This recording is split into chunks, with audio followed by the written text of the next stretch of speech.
Hello and welcome to my garden and the dinosaurs who live there.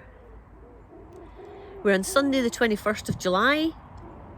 Rained most of yesterday, or certainly most of yesterday afternoon, evening and overnight.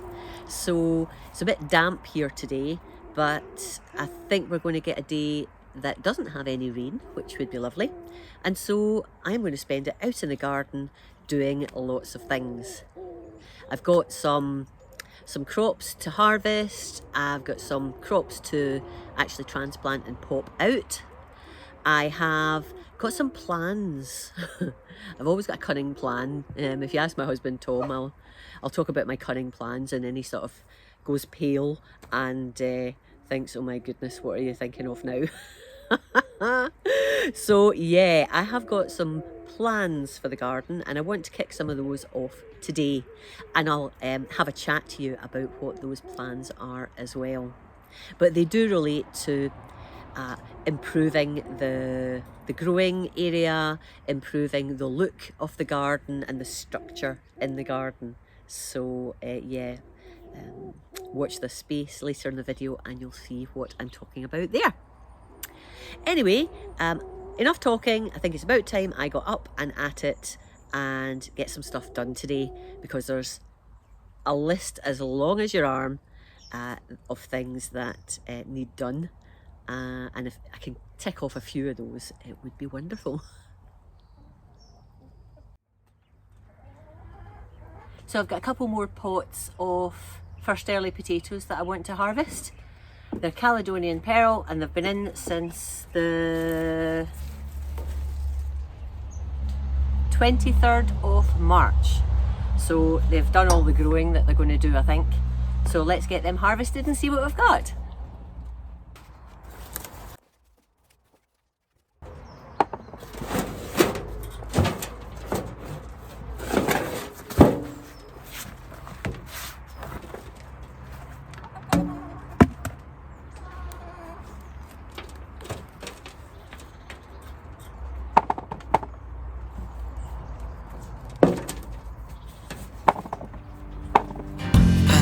It's nothing new, but it's so good to see you.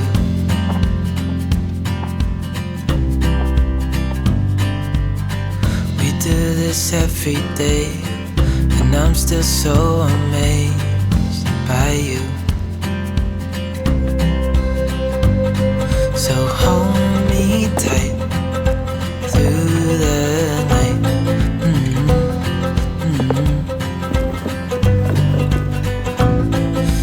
Just us two, me and you.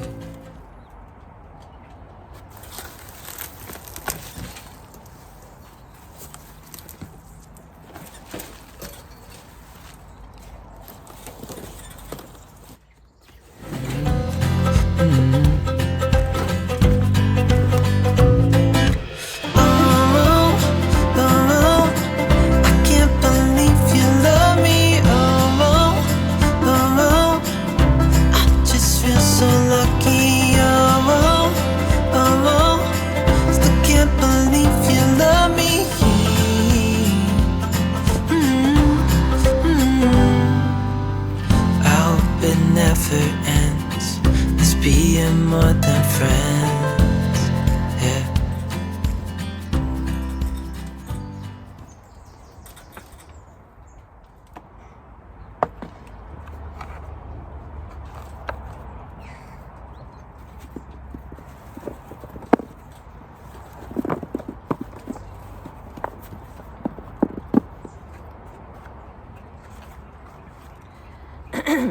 Okay. So this is what we've got from those two pots of Caledonian Pearl. Pretty happy with these. There's a few extra large ones and there's quite a lot of what I would term nice size ones for first earlies. So yeah, I'm happy with this. At last, you might say, because I've been grumbling about my potatoes. But no, this is nice harvest. I've still got I've still got maybe 2 pots of Caledonian Pearl, and then I'm on to my second earlies, which are Charlotte. So I look forward to seeing what they are doing. But for now, I'm pleased with these.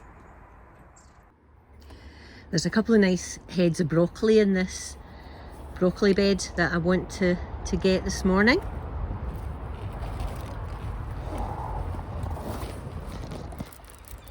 There's one there. It's looking lovely. Let me grab that.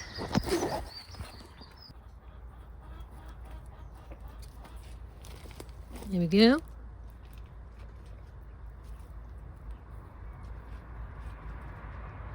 Suits me just fine. Let's get the other one.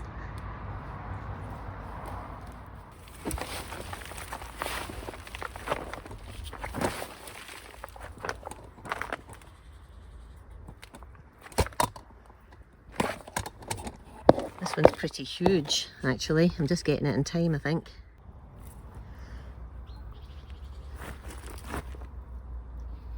There we are. Nice big one.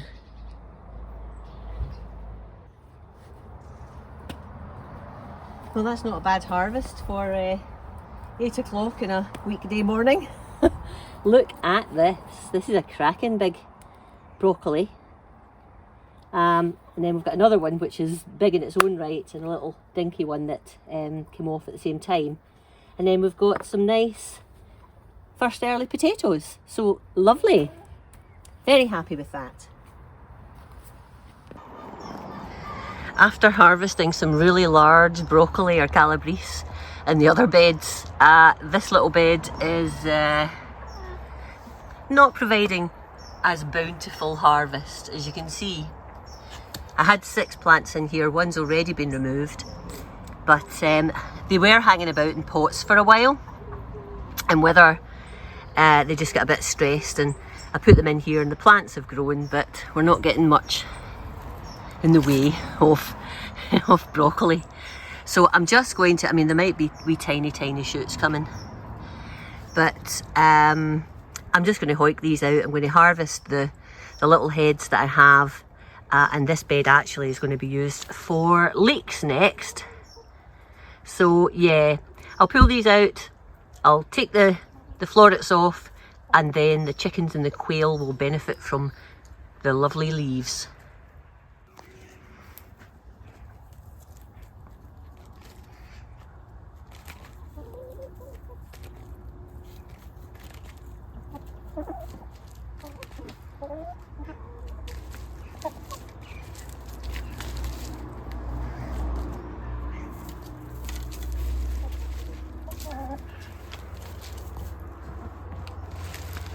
I don't mind letting the chickens onto the beds in between harvests, because they're doing a little bit of picking, hopefully picking out any pests they find and scratching the weeds as well. This was a no-dig bed when I built it. I don't know whether this makes it no longer a no-dig bed because the chickens are digging in it. But to me, the benefits that they bring make it worthwhile.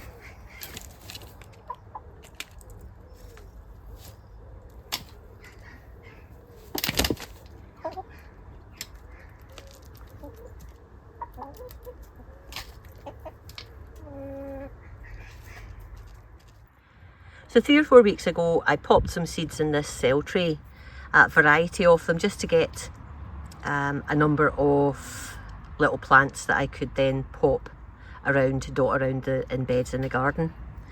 So I've had some success here. So this is parsley, so there's a few parsley plants there. Then we've got burnet, which I've never grown before, and that's a sort of, I believe it's a herb that it's maybe got a cucumbery flavour. I think I got that one as part of the monthly gardening subscription that I give to the Digwell Green Fingers channel. Then we've got some purple top Milan turnip. There's only 3 there, but I can't remember how many seeds I put in each of the cells for the turnip, but probably more than that. Some Roman chamomile. So I've always wanted to grow chamomile. I've got some chamomile in the grass further down the garden, adjacent to the path, which I just sort of cut along with the grass, and it gives off the most amazing scent. So here's some chamomile. And then finally stock. These are a bit late. And as you can see, I've only really got a single stock plant. I don't know whether that will do anything at all, but I just wanted to get the seeds sown. So it's a little compact cell tray, and it's given me some harvest here. Or not some. It's a little compact cell tray, and it's given me some germination here. So I will just pot these on once they're a bit bigger. I'll wait on the parsley getting bigger. The burnet's nearly there, nearly ready for me to pop on. The turnips need to be bigger. The chamomile, I'll wait to be bigger. And the stalks, well, we'll see. Probably won't get anything out of that.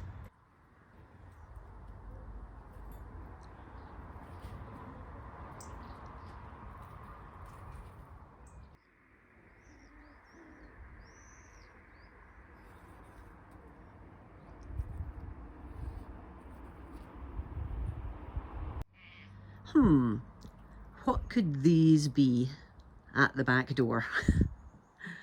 These are part of plan number 1, and that is to put a nice border up the path that leads up the garden. So this is edging, so let's open it and see what it looks like.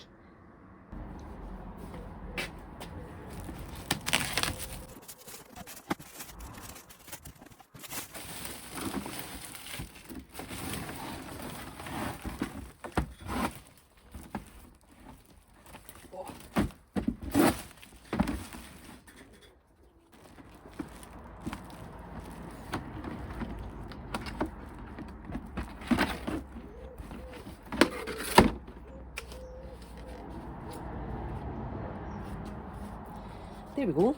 It's called Cellfast, and it's certainly a plastic border, but it's meant to be quite sturdy.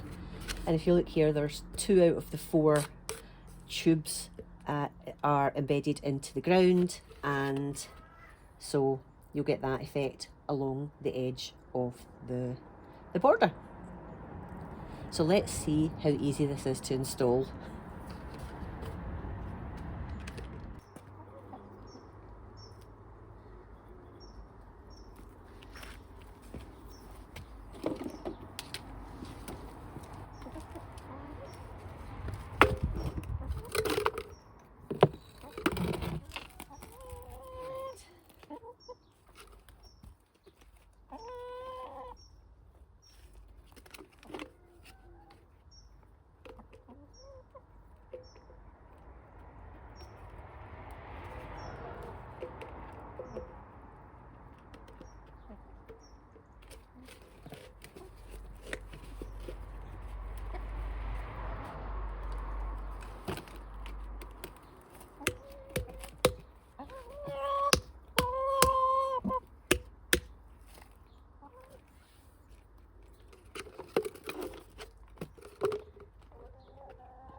Touch wood, it's proven to be quite easy to install this. I just use a bulb planter that you can see there to make the holes for the 2 spikes, and that puts everything together that bit easier.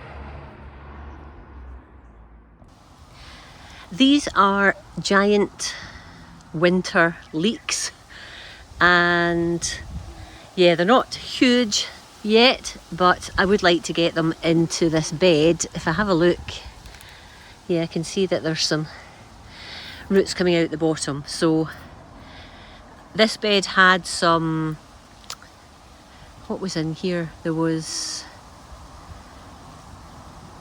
elephant garlic, followed by some calabrese that didn't give me too much in the way of harvest.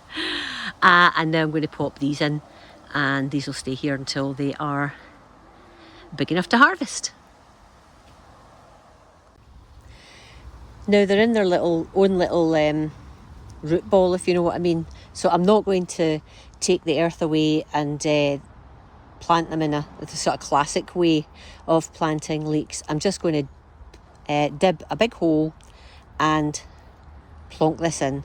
Probably have that lower than the surface of the soil in the bed, and that will just give it a bit more space for blanching.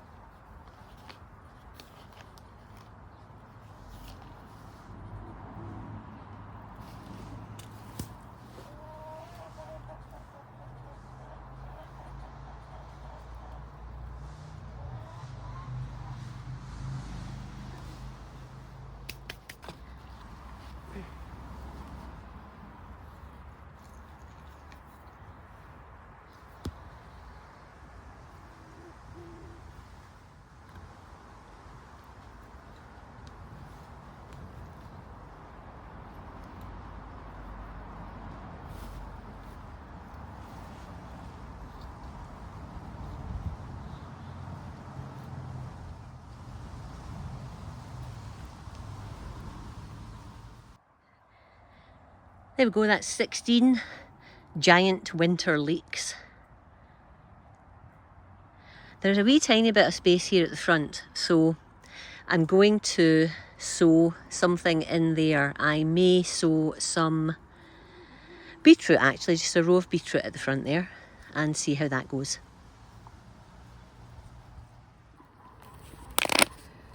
I found these beetroot that had started in these cells. They're a bit lanky, but what I might do is just put a few of these in front of those leeks to see if I can get some baby beets in this bed as well.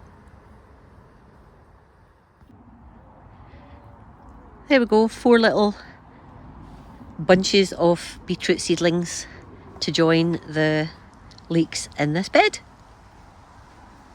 I'll give it a water, I'll close it all up, and I'll just pop in every so often to do some weeding, but other than that, these can be left alone.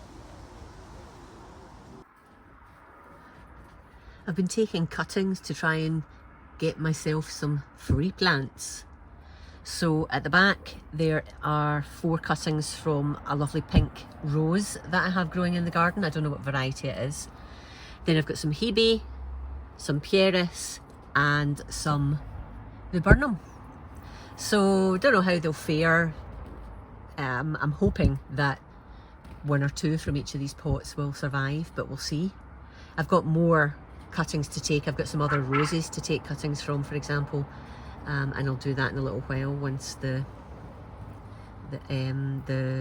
got enough stem on the plants to cut. So anyway, here's hoping, I'll keep you posted, here's hoping we get some nice free plants from this lot. We've been quite excited. We've started seeing a little rabbit over by the bee area underneath the beehives and in the sort of vegetation behind them. But unfortunately, I thought I had, because I've got protection up around my plants and so on because of the chickens, I thought I'd be doing okay, but actually I didn't have anything around these carrots. And look, little Bugs Bunny has had the tops off some of them. So I've put this round now, and here's the other pot that they had a good go at as well. So, well, you live and you learn.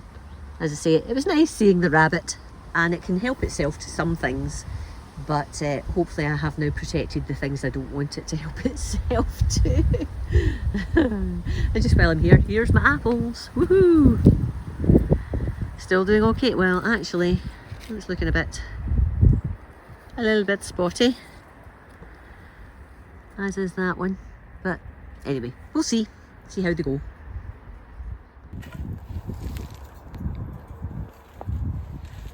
It's the 23rd of July now, so a couple of days since I started this video, and it's sunny, yay! So I've got a couple of other bits and pieces that I'm going to do this evening after work. The first being, I'm going to check out this cauliflower that I think might be ready to harvest. So I've actually just used a peg to cover it. Oh gosh, yeah, it's just about to go over. So I used a peg to cover the leaves over the curd, but it's definitely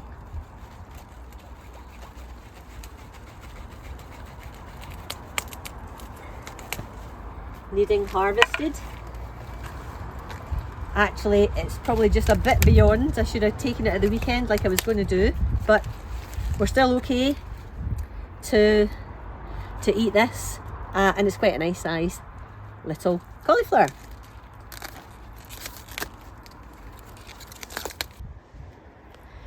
Right, I'm here at one of the pea pots, and this has got Hurst green shaft peas in it, and I noticed that there's a few of them ready to harvest, so I'm going to get some of these harvested. And I can tell they're ready to harvest because the pods are plump, and you know, I can feel the peas are quite plump inside. So I'm just going to harvest a few of these.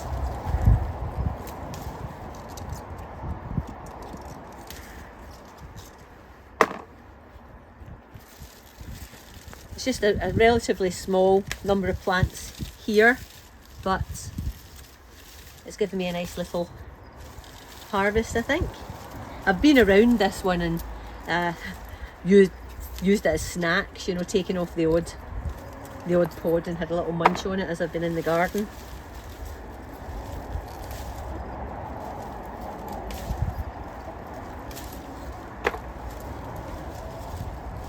I'm leaving some on that obviously aren't ready to harvest, but there's a few that are.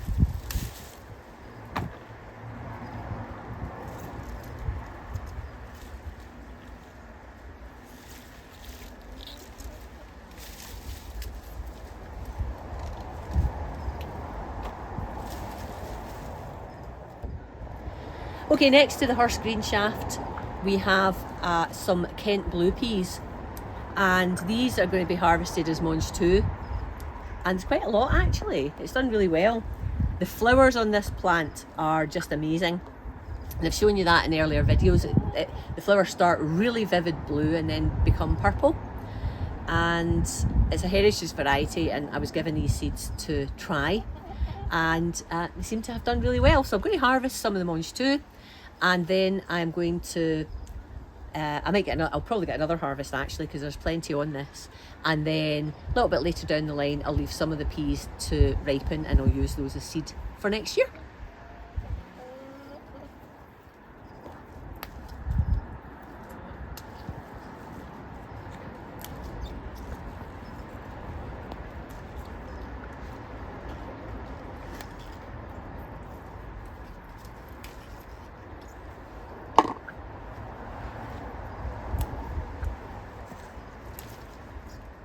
So here we have it, a few Kent Blue Monge 2 and a few Hurst green shaft peas. So not tons, but a couple of meals in there, which is fantastic.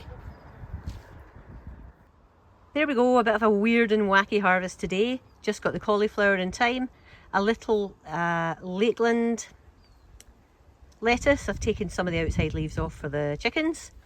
The smallest courgette in the world, but I wanted to take this off to encourage some of the others to put on a bit of growth. A load of rhubarb and some Hurst green shaft peas and some Kent Blue Monge 2. Excellent.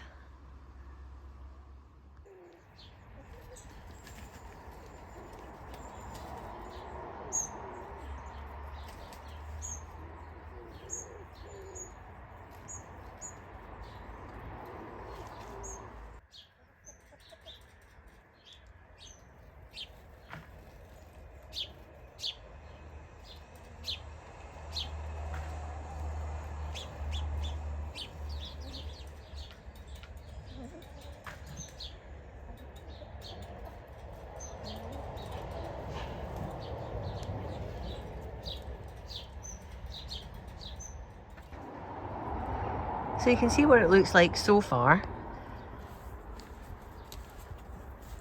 I put some across here. I've left the logs there for now, but I will put more of the border, the edging around, and then I've got the edging down here.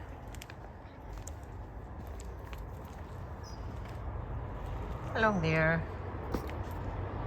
and then a little bit here. Now, I haven't, and I'm not going to make that like a proper border, i.e. I'm not going to put compost in there because one, the chickens will go in and play in it, and two, it means I won't be able to get into the back here where the summer squash are growing. So I've just put these pots in with some flowers, and I put some weed suppressant fabric down. It's not fantastic, but I think it's going to do the job. And the reason really that I've got this is that when I put wood chip or whatever in these areas at the right hand side, the chickens just end up scooping it all over the path. And you can see there where I don't have the border, the edge, they've scooped some dirt and whatever there. That will be getting some weed suppressant fabric down there, so that hopefully there's nothing for them to scoop. And then down the left hand side where you've got these little lights at the moment, I've actually ordered some hedging plants. So I'm going to have a row of hedging all the way up there. So I'll have a little 30 to 40 centimetre hedge running up the side of this side of the path eventually. Yeah, getting there.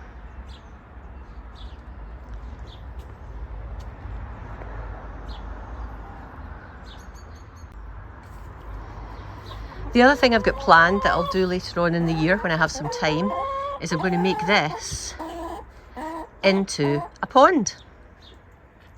I miss having a pond. It's not going to be a very big one, but I'll probably extend it a little bit that way and have it deep in the middle and obviously tapering, sort of shoreline as it goes that way. So that's another plan to put into action. And the next and probably the most difficult and worrisome task that I have, and that hopefully we'll be doing that this weekend, is moving the bees. You see I've got two hives there, a little and a big one, and it's all very overgrown behind them, but that doesn't really bother them. But they're just a little bit close for comfort sometimes when I'm working in the garden or sitting in the garden, particularly if I've been inspecting the bees. They get a little bit disgruntled, and it means then that sometimes it's difficult to sit up in the swing seat or do gardening around and about, and it's not their fault. So I'm going to move them to an apiary where a friend of mine keeps his bees, and they won't get disturbed so much there. And that means that I have this whole area to do something with. And it is a large area actually. Let me just go up.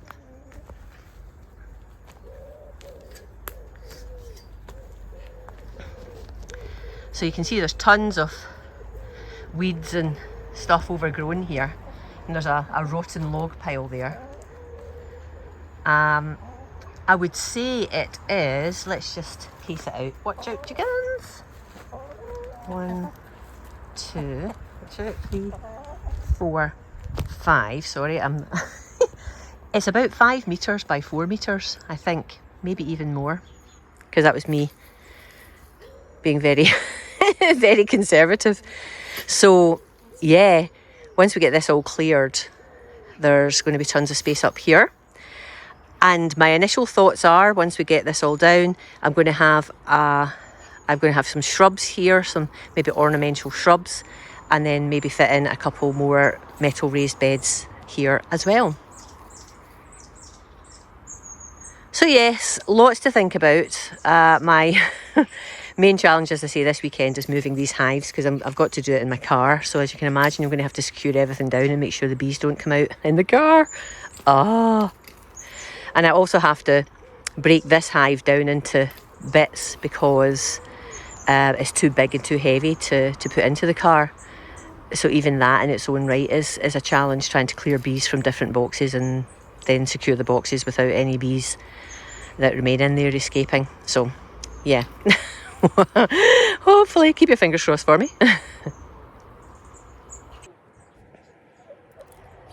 So thanks for joining me in this video and listening to my aspirations and cunning plans. I'd love to hear what you've got on at the moment and any plans that you have for your plot or your garden in the coming months. For now though, I'll call a halt. I hope you've enjoyed this video. If you have, please give me a thumbs up. And I'll talk to you again very, very soon. Bye bye for now.